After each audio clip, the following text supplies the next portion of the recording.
अस्सलाम वालेकुम। उम्मीद है आप सब खैरियत से होंगे। छोटे सा बस एक अपडेट बना रहा हूँ, ज़्यादा टाइम मेरे पास है नहीं। कल मैंने आपको बताया था कि कुछ स्नेल्स हम लोग एक्सचेंज कर रहे हैं किसी के ग्लास फिश के लिए। एक साहब है, उनके पास एक ग्लास फिश थी, छोटे टैंक में थी, शायद उनसे वो वो निकालना चाह रहे थे, सारी फिशेस निकालना चाह रहे थे, तो प्लांटेड टैंक सेटअप करना चाह रहे थे। तो मैंने उनसे कहा था कि मैं आपसे बिल्कुल ही एक्सचेंज कर लूंगा, ले लूंगा। कल ये चीज़ हो गई और माशाल्लाह माशाल्लाह हमारे पास एक नई ग्लास कैटफिश आ गई। ये गोस्ट कैटफिश है, ग्लास कैटफिश।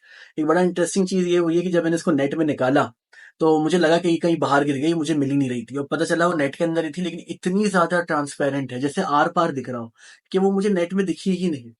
खैर अभी वो क्वारंटीन टब के अंदर है, मैंने डायरेक्टली किसी टैंक में उसको डाला नहीं है, मुझे नहीं पता मैं किस टैंक में डालूंगा। ये मैंने फौरन रेस्क्यू कर ली कि जैसे जैसे मुझे मिल जाए फौरन मैं इसको अपने पास रख लूं। अब मैं इसके बारे में जब पढ़ रहा हूँ चीजें तो मुझे पता चल रहा है कि भाई पहली चीज तो ये कि इसके काफी थाईलैंड में जो है वो रिलीजियस सिग्निफिकेंस है, मिथिकल उसका वो है, स्टेटस है। तो एक चीज तो ये, दूसरा ये कि इसके अंदर इलेक्ट्रोमैग्नेटिक रेडिएशंस जो है उनको डिटेक्ट करने की ताकत होती है, यानी कि अगर आप इसके सामने मैग्नेट रखेंगे तो ये उससे दूर जाएगी। अभी मैं ये ट्राई नहीं करूंगा क्योंकि अभी ये बहुत डेलिकेट फिश है, बहुत समझ लें बहुत ही सेंसिटिव मछली है। तो अभी तो मैं इसके अंदर कोई ऐसा खेल नहीं कर रहा, जैसे पफर फिश को पफ कराना काम नहीं होता, स्ट्रेस में पफ करती है। तो जो भी मुझे कहता है ना पफर फिश को फुला के दिखाओ, मैं नहीं दिखाता। तो ऐसे ही ये, इसको मैं कोई खेल कूद नहीं कर रहा अभी, इसको अभी मैंने रखा हुआ है क्वारंटीन के अंदर। ठीक है, इसको मैंने एक वर्म खिलाया, पता नहीं इसने शायद खा लिया, मील वर्म, छोटा सा। और अब ये है कि मैं कोशिश कर रहा हूँ कि मेरे पास अगर और ग्लास फिश आ जाएं तो मैं एक ग्रुप बना के कहीं अच्छे टाइम में रिलीज करूँ, शायद अपने पफर फिश टाइम में रिलीज करूँ। ठीक है, तो वो देखना पड़ेगा, देख समझ के होगा जो भी होगा। लेकिन अभी जरा आइए इसको देखते हैं। यार अगर मैं सच बताऊं ना तो इसमें तो शायद ही आपको दिखे और इसकी वजह ये है कि यहाँ पे मैंने ऊपर नेट लगाया हुआ है, क्योंकि ये बहुत ही फ्रिस्की एनिमल था। और अंदर देखिए, अगर ये दिख जाती है कहीं तो मेरे ख्याल से हमें नेट खोलना ही पड़ेगा। कोई बात नहीं, दोबारा लगा देंगे। और ये आ गया हमारा नेट। और अब जरा ढूंढते हैं अपनी ग्लास कैटफिश को। यार आई होप जिंदा ही हो। ये देखिए, ये बैठी हुई है, ये बैठी हुई देखिए आप। कहाँ गई? ये बैठी हुई है, ये बैठी हुई है। और ये काफी लंबी फिश है, दिख रही है आपको नीचे? इसको मैं भी बाहर नहीं निकाल रहा, ये आपको कुछ दिन तक ऐसी दिखेगी। और अगर आप इसको गौर से देखें, कैमरा फोकस भी नहीं कर पा रहा है इसके ऊपर। अगर आप इसको देखें तो पीछे जो एक लाइन दिख रही है ना, ये इसकी स्पाइनल कॉर्ड है, यानी कि रीढ़ की हड्डी है। ठीक है, और बाकी की बाकी पूरी ट्रांसपेरेंट है। ये एक बार जब मैं इसको एक वर्टिकल टैंक में डालेंगे तो हमें समझ में आएगा कि क्या चल रहा है। और यहाँ मैंने इसको एक वर्म दिया था जो कि इसने नहीं खाया है, कहाँ गया? ओहो। तो जरा कोशिश करते हैं, इस वर्म को मैंने नीचे करा है, देखते हैं इसको खाती है कि नहीं। ये देखिए, वर्म गया नीचे, दिख रहा है, और माशाल्लाह उसके पास ही जाके गिरा है। लेट्स सी कि वो फीड करती है कि नहीं।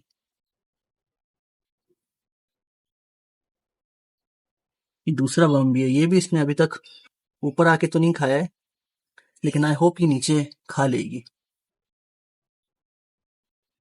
ये तो बिल्कुल सामने गया है यार। खाएगी कि नहीं खाएगी, क्या लगता है आपको? क्या लगता है आपको, बताइए। अभी तो डरी हुई है यार, ये नहीं खा रही। कम से कम 6 होनी चाहिए ऐसी, तब जाके कोई बात बनेगी। और बड़ी बड़ी मूछें देखिए कैसी लग रही हैं सामने से। चलिए इसको जरा नेट से वापस कवर कर देते हैं। ये हमारे पास क्वारंटीन में रहेगी 2-3 दिन, या एटलीस्ट जब तक हमारा कोई टैंक तैयार नहीं हो जाता, या मैं डिसाइड नहीं कर लेता कि इसको कहाँ पे रखना है, और ये फीडिंग शुरू नहीं कर देती। ठीक है, और डेली इसका मैं 10-10% पानी बदलता रहूंगा, डेली 10 नहीं, शायद 25% बदल दूं, ताकि 4 दिन के अंदर ना, इससे होता ही है कि 4 दिन के अंदर सारा पानी चेंज हो जाता है। आपने 25% बदला, फिर 25, फिर 25, फिर 25, ऐसे करके आपने 100% पानी चेंज कर दिया 4 दिन के अंदर। तो ये जो होता है ना, फिश के लिए बड़ी अच्छी चीज होती है। और बिल्कुल भी नहीं हिल रही है, ये दिख रहा है आपको, बिल्कुल भी नहीं हिल रही है। तो ये डिफेंस मैकेनिज्म होता है इसका, बिल्कुल ही साइलेंट हो जाना। खैर हम इसके ऊपर नेट डाल देते हैं दोबारा। अरे ये आई, देखा आपने क्या हुआ? ये मैंने लाइट ऑफ करी तो इसने फौरन वर्म पे हमला करा। वो देखिए, वो चलना शुरू हो गई है ये। आई थिंक यही बात है, नॉकटर्नल है शायद ये। और ये हमारा सेकंड रेस्क्यू है, और इस चैनल के ऊपर ये हमारा फर्स्ट फिश रेस्क्यू, नहीं फर्स्ट फिश रेस्क्यू नहीं है। फर्स्ट फिश रेस्क्यू जो है वो 2-2.5 साल पहले हमने किया था। 3 जीब्रा लोचेस हमने, जीब्रा लोच नहीं थी, क्या थी वो, पाकिस्तानी लोच, यो लोच, वो हमने रेस्क्यू करी थी। खैर अब इसमें मेरा नेट लगा देता हूँ, फिर आपसे बात कंप्लीट करता हूँ। सही है, मैंने इस पर नेट लगा दिया है क्योंकि मैं अभी कोई रिस्क नहीं ले सकता। और पता है मछली की तबीयत होती है, जैसे ही देखिए ये हमारी फाइटर जो है, बीटा जो है, हालांकि अग्रेसिव है, लेकिन मुझे पता है ये जंप नहीं मारेगी। कहाँ गई आप, मुझे पता है ये जंप नहीं मारेगी। ये देखिए ये बैठी हुई है। सही है, इसका मुझे, देखिए जंप मारने को तो कोई भी मार ले, लेकिन मुझे इसका नेचर का अंदाजा हो गया है। इसका नेचर मुझे अभी से फ्रिस्की लग रहा है। सही है, बहुत जल्दी डर जाना, और ये स्पीशीज भी ऐसी है जो बहुत जल्दी डर जाती है। तो देखते हैं, अगर और मिलते हैं, अगर आपके पास है तो मुझे बताइए। और घर की पली हुई मैं ज्यादा प्रेफर करूंगा एज अपोज टू मैं बाजार से लूं। अगर आपके पास है ये फिशेस तो मुझे जरूर बताइए। और आपको मुझे बीटा की भी अपडेट देनी थी, कोई अच्छी अपडेट तो नहीं है, तो इतना ज्यादा होपफुल अभी होने का कोई फायदा नहीं है। यार बेसिकली हमारा बीटा फिश ने कोई ब्रीडिंग नहीं करी है, और यहाँ तक कि नेस्ट भी नहीं बनाया है। और ये मुझे कहीं बैक ऑफ द माइंड शायद लग रहा था कि ऐसा होगा, क्योंकि ये मेल जो है ये बहुत ही दुबला पतला है, तो मुझे कहीं ना कहीं ये फीलिंग आ रही थी। लेकिन अगर मैं इसको उठाऊं ना, तो नीचे देखिए कोई नेस्ट नहीं है दूर दूर तक। इनफैक्ट हमारी फीमेल ने एक छोटा सा नेस्ट बना दिया है, लेकिन मेल ने नहीं बनाया है। तो अब ऐसे में करना क्या है भाई, ऐसे में करना ये है कि हम मेल को जो है वो रिमूव कर देंगे यहाँ से, और मेल को रख देंगे, एक सेकेंड, जरा ग्लास लेके आ गया। हाँ, मेल को जो है हम रख देंगे एक, क्या है यार, थोड़ा सा पानी है पहले का, लेकिन ये अच्छा, क्या कह रहा था मैं, हाँ मैं कह रहा था हम मेल को रख देंगे वापस उसके प्रिपरेशन टैंक के अंदर। ये भाई साहब जो है इन्होंने ब्रीड नहीं करा है, तो ये गए वापस अपने टैंक के अंदर। जाइए साहब, आपने बहुत मेहनत करी, आपका बहुत बहुत शुक्रिया।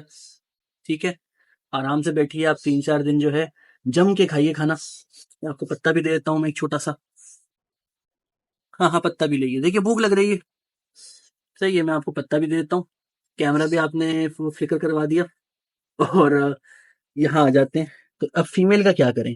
देखो भाई, अभी तो मैं फीमेल को जरा वाटर चेंज इस तरीके से दूंगा कि मैं इसको इस टैंक में रिलीज कर दूंगा। ठीक है, ये गई हमारी फीमेल, और ये फीमेल जो है ये इस टैंक के अंदर अभी कुछ दिन रहेगी।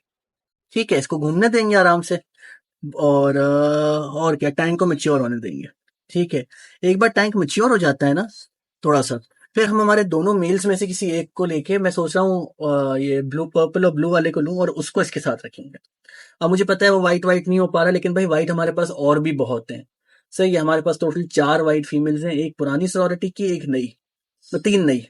ठीक है, तो हम आराम से बाद में जाके इसको कर देंगे। अब नेक्स्ट में क्या करेंगे कि इस फीमेल को वापस कप के अंदर रखेंगे। ठीक है, इस कप के अंदर, और फिर हम लोग इसके अंदर एक नया मेल छोड़ के देखेंगे क्या होता है।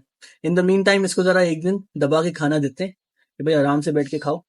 हद है यार कि उसने, वाइट वाले मेल ने अपने घोंसले के अंदर, अपने वो ये प्रिपरेशन बॉक्स के अंदर जो है वो नेस्ट बना लिया था, और नेस्ट ही बनाया था, स्ट्रेस बबल्स नहीं थे वो, और यहाँ नहीं बना रहा।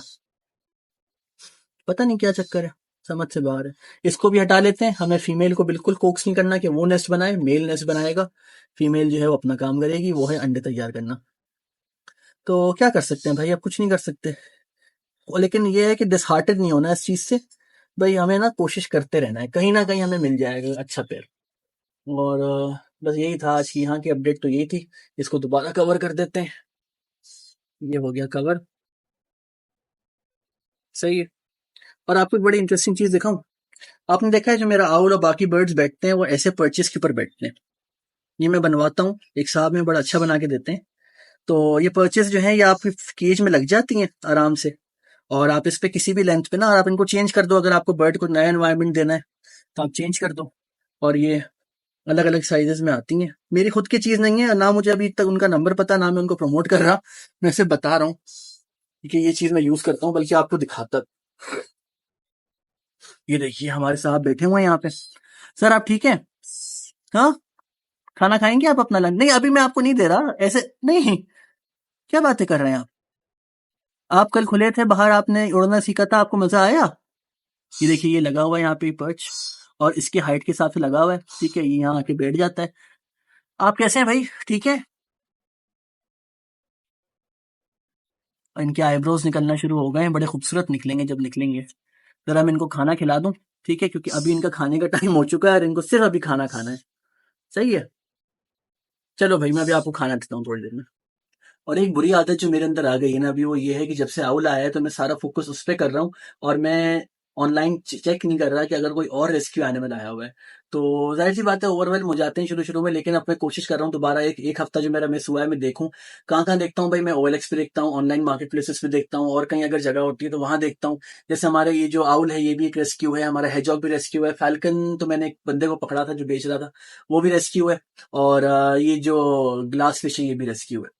तो कोशिश यही होती है कि भाई जो भी जानवर अगर कोई निकालना चाह रहा हो, कोई किसी से पल नहीं रहा हो, या उसको घर से मना हो गया हो, या अल्टीमेटम मिल गया हो, मिलता है कि भाई निकालो इसको, या हम, या शादी हो रही हो किसी की तो वो दे रहा होता है अपने जानवर, तो मैं कोशिश करता हूँ कि वो ले लूं। ठीक है, ताकि उनको कम से कम एक घर मिल जाए, ये ना हो कि वो सड़क पे आ जाए या किसी ऐसी जगह चले जाएं जहां पे उनका कोई ख्याल ना रखे। ठीक है। सॉरी यार, मैं दोपहर में क्या टाइम पे चाय पीता हूँ। खैर, मैं क्या कह रहा था कि अगर ऐसे हम और रेस्क्यूज करना चाह रहे हैं तो उसका एक ही तरीका है कि आप ज्यादा से ज्यादा इन वीडियोस को देखें, शेयर करें, सब्सक्राइब करें। जिनके पास शेयर कर रहे हैं उनसे कहें कि ज़्यादा से ज़्यादा देखें और सब्सक्राइब करें, और इस हमें बस मोनेटाइजेशन तक पहुंचा दें, बहुत जल्द पहुंचने वाले हैं। एक बार मोनेटाइज हो जाएंगे, सारा रेवेन्यू, सारा का सारा रेवेन्यू वापस जो है वो इन चीज़ों पे जाएगा, इन रेस्क्यूज पे, हमारे फार्म पे और इन सब पे। अभी भी फार्म की जितनी इनकम होती है मैं दोबारा फार्म पे ही लगा। ठीक है, तो कोशिश यही रहेगी। आगे जाके जब प्रॉफिट होगा तो देखा जाएगा, लेकिन अभी तो सारा का सारा जो है ना वो एनिमल्स के लिए ही यूज होता है, मैं अपने पर्सनल यूज के लिए नहीं करता। जो कि मैं चाहता हूँ कि हम ज्यादा से ज्यादा चीजें, और आगे से ज्यादा ना, हम आगे जाके हम लोग एक सेंचुरी खोल सकें, जो कि रेस्क्यू सेंचुरी होगी। वहां पे अलग अलग तरीके से ऐसे एनिमल्स जो कि रेस्क्यू होते हैं उनको हम रखेंगे, और एक्सोटिक एनिमल्स पे ही ज्यादा फोकस रखेंगे, कैट्स एंड डॉग्स पे भी, लेकिन उसके बहुत ऑर्गेनाइजेशन हैं, एक्सोटिक एनिमल्स के नहीं। एक चील गिर जाती है तो कोई लेने को तैयार नहीं होता है, यहाँ पे ये हाल है। जाहिर सी बात है, लोगों को पालना नहीं आता, रखना नहीं आता, और खासतौर पे अगर जिंदगी भर के लिए वो माजूर हो गई, जैसे मेरी फैल्कन है वो माजूर है। ठीक है, माजूर नहीं बोलना चाहिए वैसे, लेकिन अगर वो नहीं अपना पर इस्तेमाल कर सकती तो लाइफ लॉन्ग उसके पास कोई सपोर्ट सिस्टम हो। अब मेरे पास बड़ी चील रखने की जगह है नहीं। ठीक है, वरना अगर वो होती तो जितनी भी चीलें आसपास रेस्क्यू ऑर्गेनाइजेशन में आती हैं मैं सारी ले लेता। खैर, लंबी बात हो जाएगी। ठीक है, आपसे अगली वीडियो में मिलते हैं, अपना ख्याल रखिए, और अगली वीडियो में आपको और चीजें दिखाएंगे, आउल खोल के दिखाना है। ठीक है, मैं सोच रहा था फुटेज यहाँ डाल दूं, लेकिन ये वीडियो लंबी हो गई है। ग्लास फिश को डालेंगे वापस टैंक में, वो दिखाना है, बीटा बीटिंग करेंगे वो दिखाना है, बहुत कुछ होने वाला है, और गप्पी फार्म का बहुत कुछ होने वाला है। ठीक है, अपना ख्याल रखिए। Bye bye.